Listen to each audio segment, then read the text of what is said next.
Hello and welcome to Pro Football Weekly's continuing Super Bowl coverage. I'm Adam Anschel, joined by Associate Editors Dan Parr and Arthur Arkish. And Thursday was the final day for the media to meet with players from both the Green Bay Packers and the Pittsburgh Steelers. And Arthur, what were some of the impressions that you got meeting with the Packers? Well, I had a chance to talk to Colin Jenkins, and as we know, he missed the final 4 games of the season. He's actually dealt with a lot of adversity this season, but he's come on really strong in the 2 playoff games. He's really given a big boost to their pass rush. He said that his calf is at about 90%. He's feeling good. He said he's learned a lot through this process this season, and again, he's really helped the pass rush and is looking forward to a big game on Sunday. Yeah, for that 3-4 defense, he plays a key role, and he's certainly played very well in this playoff run. Now, Dan, what about for you? You got a chance to talk to some guys, too. What did you get out of today's session? Well, Brian Bulaga, the rookie offensive tackle for the Packers, he's also dealt with some adversity this year, being the first-round pick. Didn't become a starter right away, but did move into that role.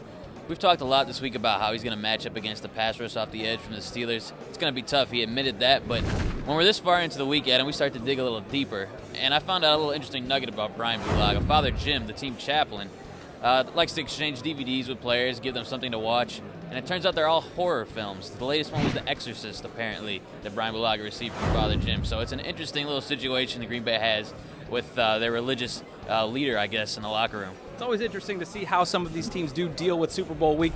Obviously, the Green Bay Packers with not a ton of Super Bowl experience. However, the Steelers certainly with a lot. 13 players won 2 Super Bowl rings with these teams in their last 2 appearances. And Arthur, what about for you in dealing with the Steelers today? Who are some of the guys you talked to? Well, the hot topic this week has been about the linebackers coach Keith Butler. There's been several reports linking him to the Arizona job. He's not really willing to discuss it. He did go out of his way to mention that there's not a clause in his contract. There was a misconception earlier in the week that there was a clause that said that he was going to be the defensive coordinator whenever Dick LeBeau finally decided to retire. Now, he wasn't really willing to talk about anything past Sunday, but I did talk to several of the linebackers on the Steelers, and they all had glowing reviews about their coach. They said that he's a total players coach. They really trust him, and they do very well with him, and they gave him a ringing endorsement as far as his future goes. And obviously, he coached with Ken Wisenhunt back on the Steelers staff when Wisenhunt was there, so the natural connection would make a lot of sense. What about for you, Dan? Talking to the Steelers, what were some of the things you got out of it?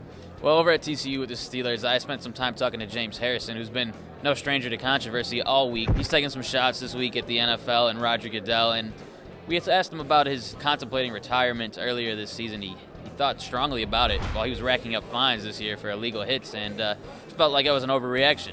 He admitted that, but he said that this contract he's on now will be his final contract. He has 4 years left.